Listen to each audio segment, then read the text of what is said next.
So to cultivate our motivation,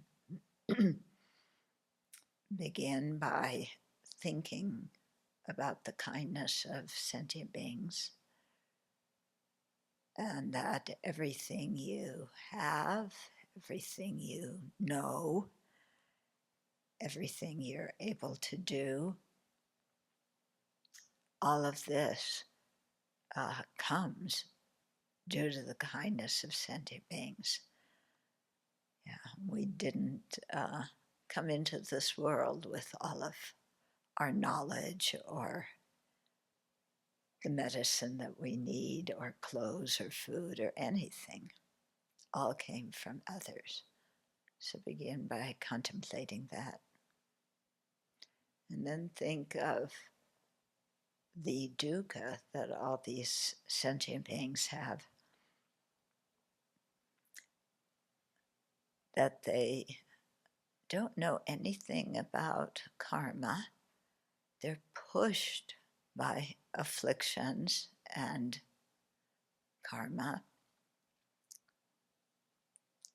and yet they don't feel like they have any uh, power or control or anything they can do.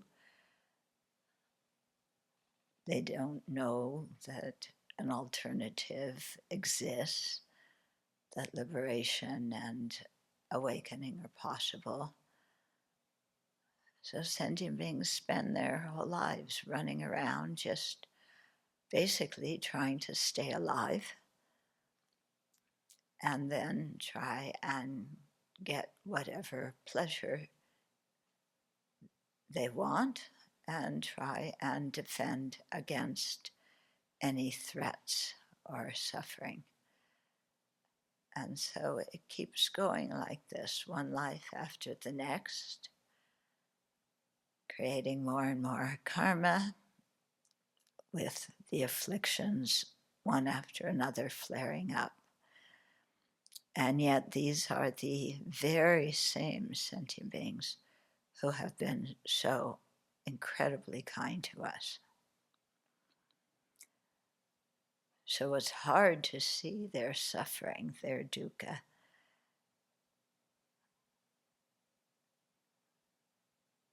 And this arises compassion in us, wanting to reach out and be able to help them.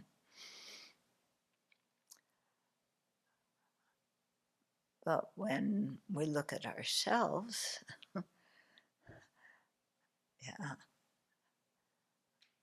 are we good guides? No, we are stuck in the same mess ourselves. So wanting to be of benefit, seeing our present limitations, having compassion and love for sentient beings, then we realize that we have to transform our own minds, yeah, gain full love and compassion, full wisdom, full renunciation, all the different qualities of bodhisattvas and Buddhas. And then we can help others while we're on the path, but when we attain Buddhahood, we'll be capable of doing so much more. So generate that bodhicitta aspiration to become Buddha. So this way of thinking I find very helpful to keep my mind in a virtuous state in confront of what is going on in the world today, and especially what's going on in this country. To be able to maintain compassion, see the suffering that and the dukkha that is caused by ignorance, and how ignorance produces the afflictions, which then lead to the creation of karma, which then ripens and, we're reborn again and again. Yeah. And when I think of, if I look at certain, let's say, political figures or so on, it's really easy to get like, oh, these people, it's like, what I think that the things that really bother me the most is the lying, just the flat out lying, and then also the the lack of care for other living beings, and instead the desire for revenge. Yeah. And so those things, the lying and then the lack of care, the desire instead to harm and ignore the cruelty of some of the policies, these are the things that really disturb my mind. Yeah. But instead of, before I met the Dharma, I would then go to anger, you know, just plain old anger, swearing at these people, calling them names, saying that they're hopeless, blah, blah, blah. You know what I'm talking about. But now, having met the Dharma, I can look at their situation in samsara and just think, they want happiness and they don't want suffering.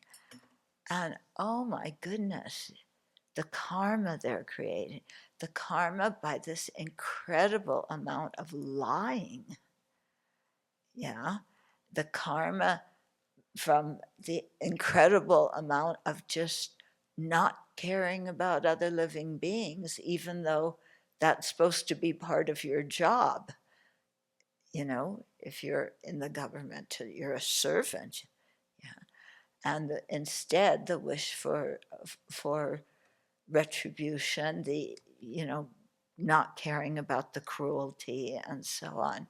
So instead of getting angry at that, seeing how those people are so trapped by their ignorance, so unaware and pushed by their afflictions, and not knowing anything about the Dharma, not even thinking that what they're doing is non-virtuous.